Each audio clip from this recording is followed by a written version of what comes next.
Voilà, donc BRL a été créé il y a maintenant pas mal d'années, en 1955, vous voyez, donc ça fait un moment. Alors au départ, ça a été créé, alors c'est un peu, disons, le retournement de l'histoire, pour proposer en fait des alternatives à la viticulture, en proposant de l'eau pour faire des cultures de diversification. Bon, et en fait, aujourd'hui, la première culture irriguée du Languedoc-Roussillon, c'est la vigne. Voilà. Donc c'est un grand changement qui s'est écoulé dans le temps. Alors voilà la localisation, donc vous voyez, des réseaux de BRL. Alors on va dire il y a deux zones bien séparées. Il y a d'un côté tout ce qui est le littoral, avec principalement la ressource Rhône. Donc on a un droit d'eau relativement important à Pichegud, enfin à côté de la commune donc entre Fourques et Arles, où on peut aller jusqu'à 75 mètres cubes secondes. Vous voyez, donc c'est considérable, en sachant qu'aujourd'hui on est à moins de 20 mètres cubes secondes en pointe. Donc on a 100 000 hectares d'irrigués sur cette partie. Et puis après, il y a la partie qui est du côté du sillon lauragais, donc à partir d'autres ressources. Donc c'est les Castelnaudary, et donc là, il y a 20 000 hectares d'équipés avec des cultures qui restent encore des cultures assez classiques, en grande culture et culture de semences, où la vigne est assez peu présente, même si on voit que vers l'est de Castelnaudary, vers Carcassonne, on peut avoir maintenant aussi des cultures de vignes irriguées. Alors, voilà les ressources Rhône principalement. Ensuite, on a des barrages. Vous voyez, on va en fait stocker l'eau pendant les excédents hivernaux dans les barrages qui appartiennent à BRL ou qui appartiennent à d'autres structures. Par exemple, le Salagou, c'est donc un barrage départemental. Le Mont d'Orbe, c'est barrage donc de BRL.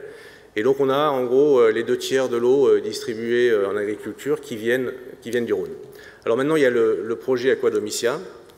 Bon, voilà un peu les quelques chiffres. Donc on est sur l'agriculture est le premier débouché, on va dire, de l'eau produite par BRL aujourd'hui, même si on a d'autres usages. Ça représente pas loin de 60% des volumes distribués. Alors, ce qu'il faut savoir aussi, en fait, par rapport à une histoire très récente, on a connu l'apogée, on va dire, de l'irrigation dans les années 80. À partir des années 90, on a eu une décroissance, en fait, de la consommation en eau. On a eu la conjonction à la fois du changement de la PAC, donc avec les primes hectares et non plus les primes à la production. Et puis également, en fait, la concurrence des pays méditerranéens qui sont rentrés dans l'Union européenne, en particulier l'Espagne. Donc on a eu une décroissance jusque dans les années 2000, jusqu'à, on va dire, fin des années 2000, des surfaces irriguées. Depuis 2010, entre on va dire, un renforcement des sécheresses et puis la demande sur la vigne, de nouveau, en fait, on a des demandes qui augmentent assez fortement sur les réseaux, à la fois donc sur les réseaux existants, donc une densification de l'usage des réseaux, mais également en fait des demandes d'extension sur les secteurs qui n'avaient pas l'eau. En gros, on a eu 2 années exceptionnelles, 2016-2017. Bon, vous le savez tous, il y a eu une sécheresse très très forte l'hiver 2015-2016, puis après en 2017 également en fait une absence de pluie à partir du mois de mai. Donc on a des consommations qui ont été, enfin, on va dire, un peu records, quoi. Bon, juste un aparté, l'irrigation sur le réseau de BRL, c'est à peu près, pour un hectare de vigne, à peu près 150 € de facture d'eau, en considérant une consommation, peut-être certains vont trouver assez faible, mais partons sur 750 mètres cubes hectare en moyenne, en sachant qu'on a des fortes variations entre viticulteurs et entre produits en fait, qui est produit à partir de ces parcelles. Alors voilà, là on va travailler un petit peu plus sur la partie extension.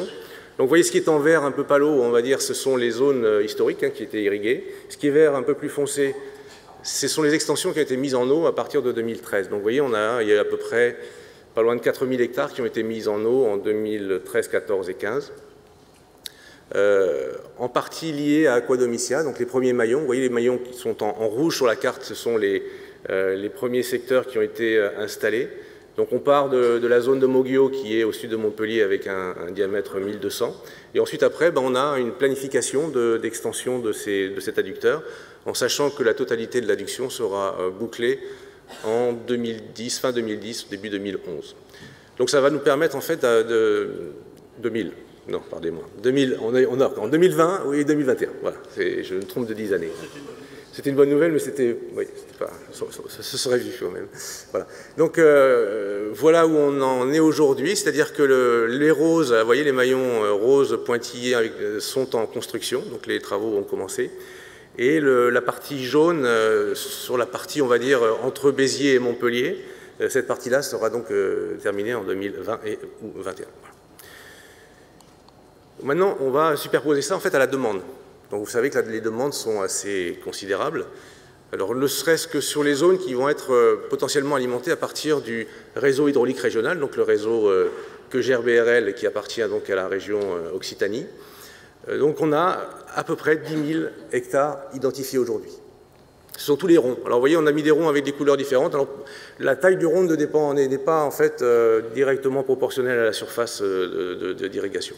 En gros, on a soit des projets qui seront alimentés par Aquadomicia en rouge, donc soit sur les réseaux existants du côté gardois et est hérolté en vert, et ensuite après d'autres projets qui vont être alimentés à partir de l'Orbe, vous voyez, ils sont en bleu. Voilà.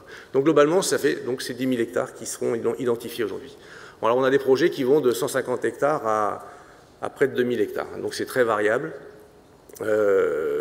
Et on va voir un peu comment c'est mis en place, comment ces projets ont candidaté, puisqu'en fait, vous imaginez bien que ça va coûter quand même, ce genre de projet, et que donc les agriculteurs, les caves, les viticulteurs de façon générale, vont monter des projets pour demander de se faire aider. Bon.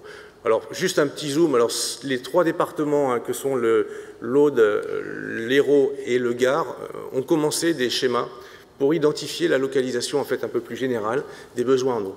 Alors là, c'est deux cartes qui sont extraites du schéma. C'est pas encore, on va dire, il n'est pas fini. Ce schéma, j'ai pris ça sur une partie en fait des comptes rendus. Vous voyez qu'en fait la carte représente la demande qui est le plus haut. Vous voyez la densité de la vigne et en fait la demande en eau. On a une liaison assez forte. Évidemment, plus on a de vignes dans un secteur et plus on a de demande d'irrigation. Si on voit la carte qui se trouve en bas, donc à gauche, vous voyez qu'il y a soit des demandes qui sont plutôt liées à l'élevage, soit des demandes plus, on va dire, un peu plus couleur vin, où on voit que c'est toute la zone viticole pratiquement qui est en demande d'extension de réseau. À la limite, là où il n'y a pas de demande d'extension, c'est qu'en général, il y a déjà l'eau. Voilà. Alors, comment en fait imaginer des extensions? Parce que c'est vrai que, on le disait tout à l'heure, la vigne n'avait pas été l'élément déterminant pour orienter l'équipement des secteurs, bien au contraire. Donc il faut, on rentre dans c'est pas un parcours du combattant, mais je veux dire dans un montage de projet, comme on peut les imaginer, aussi bien dans qu'est-ce que soit en fait la nature des investissements.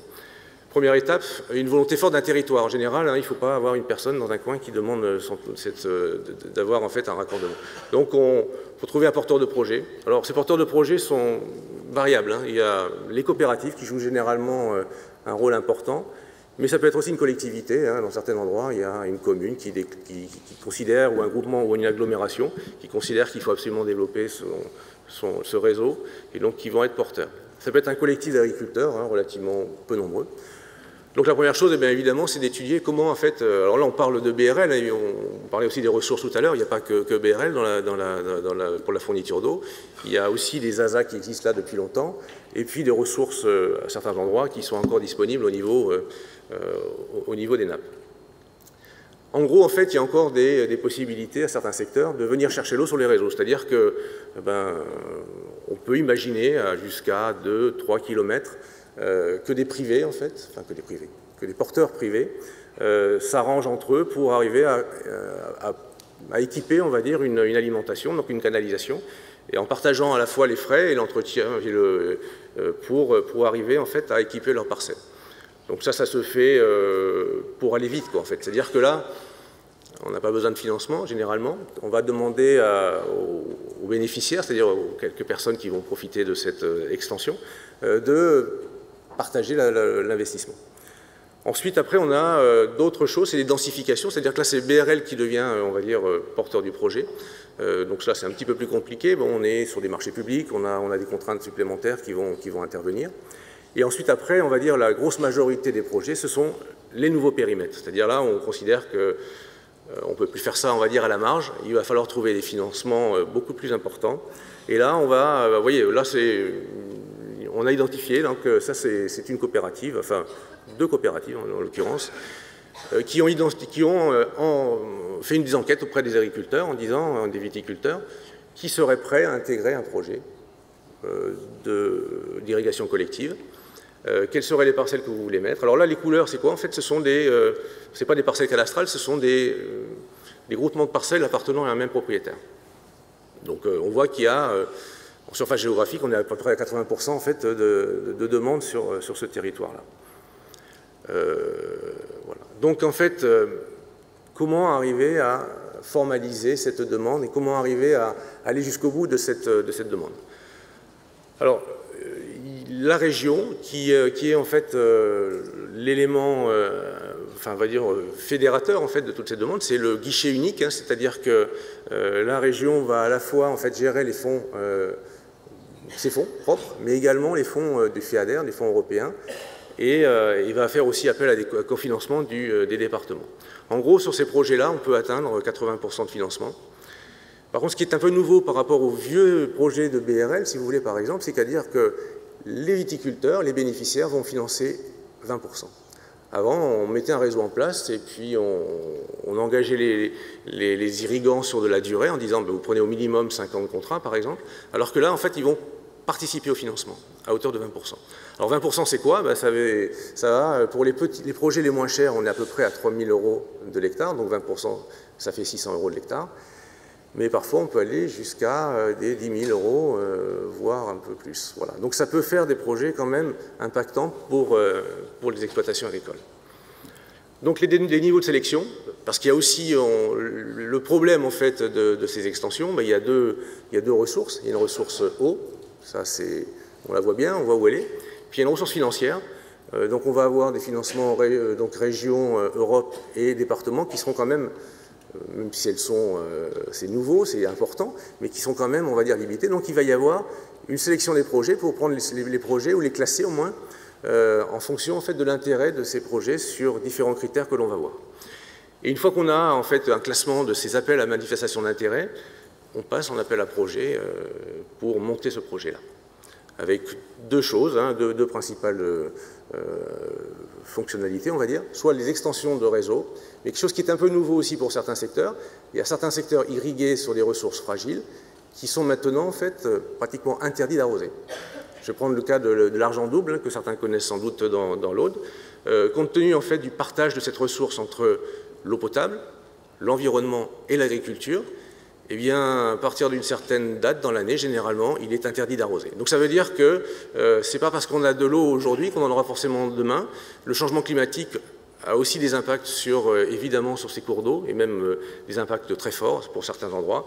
Et donc, il faut prévoir l'avenir, c'est-à-dire est-ce qu'on est dans une ressource sécurisée ou non? Si elle n'est pas sécurisée, comment j'arrive en fait à prévoir de continuer à bénéficier de cette ressource, ou est-ce qu'il me faut chercher une autre ressource? Alors voilà les présentations, donc il y a évidemment un certain nombre de critères en fait à répondre hein, pour présenter ça. Il y a déjà quelque chose d'important, vous voyez, c'est cette ressource mobilisable. Est-ce qu'elle est mobilisable au minimum 8 années sur 10? Si ce n'est pas le cas, je veux dire, ça y est, le projet est mort-né, quoi, en fait, hein, on s'arrête là, quoi. Donc il faut trouver cette ressource. Alors c'est pour ça aussi qu'il y a des projets importants comme Aquadomicia qui permettent de faire sauter certains verrous. On verra qu'il y a d'autres endroits, c'est un peu plus compliqué. Donc en fait le programme de développement rural, pardon, excusez-moi, j'ai déjà passé, donc c'est pour ça. Ça y est, j'ai pas fini. Il reste 2 minutes. Je continue quand même. Alors voilà, il y a le projet, on va dire un peu général, hein, de présentation et autres. Un projet qu'il ne faut pas négliger non plus. Vous savez on va bénéficier, quand on a sur ces projets-là, des fonds européens. Il y a eu une grosse bagarre, en fait, du personnel politique, professionnel et autres, dans les débuts, vers les années 2010, pour convaincre l'Europe que ce n'était pas un gros mot d'irriguer la vigne. Il faut savoir que la Commission européenne avait détaché donc des équipes à la fois de l'agriculture et de l'environnement pour ça. Et c'est pour ça qu'on parle aujourd'hui de limitation des surfaces. Ça résulte un peu de cette négociation qu'il y a pu y avoir avec l'Europe en disant écoutez, c'est vraiment quelque chose de vital, le changement climatique, on le sent, on le voit. Si vous ne nous aidez pas, ça va contraindre quand même beaucoup d'exploitations à mettre la clé sous la porte. Donc qu'est-ce qu'on peut faire? Donc il y a eu cet accord, mais sous condition. Donc l'environnement, alors même si aussi au niveau, ça a été transposé, et au niveau français, on a les DREAL, on a les DDT qui vont également en fait être très vigilants sur ces aspects-là. En gros, il faut qu'on ait une gestion raisonnée, il faut qu'on n'impacte pas trop avec les travaux notre environnement. Volet économique, bien évidemment, tout à l'heure je vous disais, c'était souvent les coopératives. Donc quel intérêt pour le secteur économique d'avoir cette irrigation? Est-ce que c'est accessoire ou est-ce que c'est vraiment important? Est-ce que c'est intégré dans la stratégie? Donc ça, c'est des points aussi qui sont analysés par les services de la région. Et il faut avoir également en fait un enjeu répété, c'est-à-dire, bon, je vais prendre le cas le plus caricatural, mais si c'est un vin d'appellation avec des faibles rendements sur des sols qui ne sont pas si courts que ça, si en fait c'est une assurance avec un arrosage tous les 3 ans par exemple, est-ce que c'est prioritaire ou non? C'est des questions qui se posent, hein. Je veux dire, moi je ne donne pas la réponse, mais ça peut être des critères qui rentrent dans la chose. Le territoire, il est évident aussi qu'on ne va pas en fait équiper des zones qui risquent de passer à l'urbanisation dans un avenir relativement proche. Donc en fait, il y a évidemment une analyse des SCOT, des PLU, de tout ce qui peut être considéré en fait l'aménagement du territoire, puisque ce sont des réseaux strictement agricoles. Je veux dire, c'est dans le cadre du PDR, donc on ne peut absolument pas arroser des stades avec ces eaux-là, ni fournir de l'eau potable. Je parle des réseaux dessertes. Donc là, on est bien sur agricole 100%. Il y a un point important aussi, c'est la densité. Plus c'est dense, généralement, moins les investissements sont chers. Donc on a intérêt à avoir, on va dire, une adhésion d'un territoire franc et massif. Sinon, ça ne passe pas. Voilà, par exemple, je voulais juste vous montrer cette image-là. Vous imaginez le nouveau réseau et l'ancien réseau. Avant, en fait, on mettait des réseaux à pratiquement toutes les parcelles cadastrales. Bon, c'était aussi pour d'autres types d'irrigation. Hein. C'est plutôt pour des maraîchages et arboriculture avec des débits un peu plus importants. Là, c'est un projet à gauche, un projet sur le Biterrois qui est en eau aujourd'hui. Vous voyez, on a beaucoup moins de linéaires de réseau, beaucoup moins de bornes et donc des coûts bien inférieurs. En gros, on serait sans doute à 10 000 d'un côté et on est à 3 000 de l'autre. Il faut conclure, s'il vous plaît. Oui, alors voilà. Bon, alors après, gouvernance. Hein, qui peut déposer un dossier? Ce sont les collectivités, puisqu'en fait, pour arriver à avoir les financements, il faut être un établissement public, collectivité, association syndicale autorisée, ou BRL en tant que société d'aménagement régional. Le volet agronomique également. Il faut tous ces projets-là, si vous voulez, tous ces aspects-là doivent être indiqués dans les projets donc, de demande. Et évidemment, là, une carte de sol, c'est quelque chose d'important. Et c'est évident que ça rentre également en fait, dans le choix de priorisation. Alors, bon, ça, on termine pour BRL. Alors, la finalisation après, donc on a l'autorisation d'investir et on va donc créer ce réseau. Très rapidement, quand on est sur des réseaux, c'est pas parce qu'on est sur un réseau qu'on a forcément, même sur un réseau BRL, qu'on a la possibilité en fait d'avoir de nouveaux contrats. On est dans certains secteurs ce qu'on appelle saturé, c'est-à-dire que la totalité des débits disponibles sont déjà attribués à des agriculteurs. Donc on est en train de regarder en interne, de voir comment. Vous voyez, là on a des courbes. C'est une courbe en fait d'un secteur agricole qui est proche, on va dire, d'arrosage d'espaces verts. Les arrosages d'espaces verts, ça se fait la nuit. L'agriculture, on peut le faire en goutte à goutte vigne, on peut faire aussi bien de jour que de nuit. Donc c'est de dire comment en fait proposer des contrats aux agriculteurs différents de ce qu'on proposait maintenant, en disant vous aurez de l'eau de 8 h du matin jusqu'à 8 h du soir. Ou est-ce qu'on peut vous gérer autrement, c'est-à-dire vous dire on ne vous garantit pas de l'eau dans la journée, mais sur 8 jours. Est-ce que vous seriez d'accord si on pilote directement l'irrigation, qu'on vous apporte les 1 mm jour, mais sur la semaine? Voilà. Est-ce que donc ça voudrait dire qu'on récupère en fait de la souplesse au niveau, c'est un peu les principes des Linky. Alors ça ne va peut-être pas faire plaisir à tout le monde, mais on gère en fait la réelle demande sur nos réseaux pour arriver à réorienter de nouveaux débits sur d'autres secteurs. Autre chose aussi, le stockage. Alors la retenue collinaire. Plus généralement, stockage d'hiver, puisque retenue collinaire, ça veut dire qu'on barre un bassin versant. C'est quand même pas très facile à gérer au niveau des autorisations. Par contre, ce qu'on peut faire, c'est prélever de l'eau dans des ressources qui sont, on va dire, excédentaires l'hiver, soit parce qu'en fait on a un cours d'eau qui a des débits beaucoup plus importants l'hiver, soit sur des réseaux qui existent et qui ne sont pas utilisés l'hiver et qui permettent de remplir de l'eau. Imaginons, prenons le cas de BRL par exemple, on a le Rhône, on va prendre de l'eau du Rhône et qu'on va envoyer dans des bassines, on va dire, sur le Biterrois pendant l'hiver. Évidemment, il y a un petit coût énergétique, mais on peut le faire. Et alors, stockage d'hiver aussi. Certaines personnes voudraient avoir de l'eau l'hiver, s'ils n'ont pas la possibilité de l'avoir l'été, pour faire le plein, éviter, on va dire, une année 2015-2016 où on n'a pas eu de remplissage. Et dernière chose, la réutilisation des eaux usées. Donc, on parlait tout à l'heure, en fait, de Gruissant. Nous, on a aussi un projet avec la coopérative Cap-le-4 sur Roquefort-des-Corbières, où là, en fait, on fait à la fois du traitement, mais on fait du stockage. C'est-à-dire qu'on pourrait avoir une alimentation de ces bassines avec différentes ressources. On a partout des stations d'épuration. Elles sont de plus en plus performantes, donc avec un niveau de rejet de qualité. On pourrait imaginer de prendre cette eau-là, de la stocker et d'utiliser pendant les périodes de pointe. Gruissant, l'avantage de Gruissant et des stations littorales, c'est qu'en fait, on a du monde pendant les périodes d'irrigation, donc on a beaucoup d'eau usée. Mais dès qu'on s'éloigne un petit peu du littoral, on est obligé de stocker aussi ces eaux de réutilisation. Voilà. Merci beaucoup pour cet exposé.